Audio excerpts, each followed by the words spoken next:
As you see here, the revenue was 97 billion rupees, which is about a 5% sequential year-on-year growth, and the operating profit of 17.7 billion with a 1% year-on-year growth. But the net income was quite healthy at 16.2 billion rupees with 11% year-on-year. Overall revenue grew 5% and net income grew 11%. So if you look at the segment-wise on the IT services side, 89.4 billion rupees, 7% year-on-year growth. And the operating profit is 17.8 billion rupees with a 2% year-on-year growth. And the IT products, as you know that the quarter one is a little weaker quarter in comparison to quarter four, is 8.2 billion rupees, which is a decline in terms of a growth. And the profit before interest and tax is about 1.3 billion rupees. 13 crores rupees, which is about minus 38%. If you look at the next about revenue, $1,588 million at a constant currency. Growth was about 1.2% against a guidance of higher end of $610 million, which is close to the high end, and 6% on a year-on-year basis. Impact of cross-currency movement was about 15.8 million sequentially during the quarter, which is about 1% of the revenue.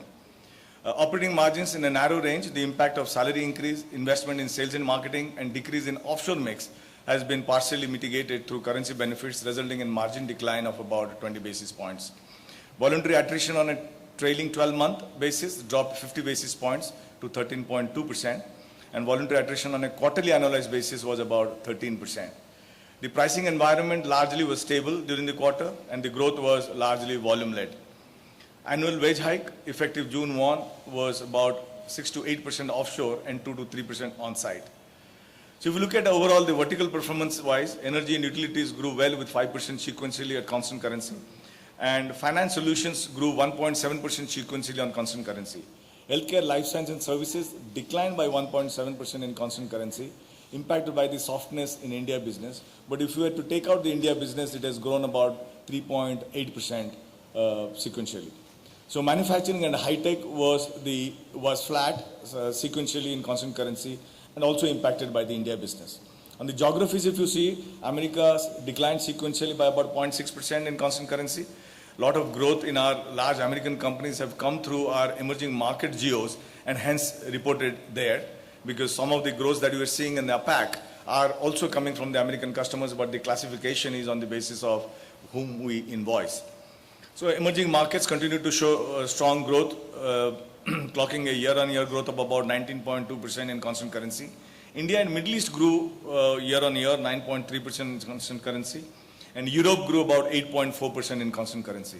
Service lines, if you look at, global infrastructure services grew 11% year-on-year. Analytics grew also at 11% year-on-year, and the BPO has been maintaining its strong growth about 10% year-on-year.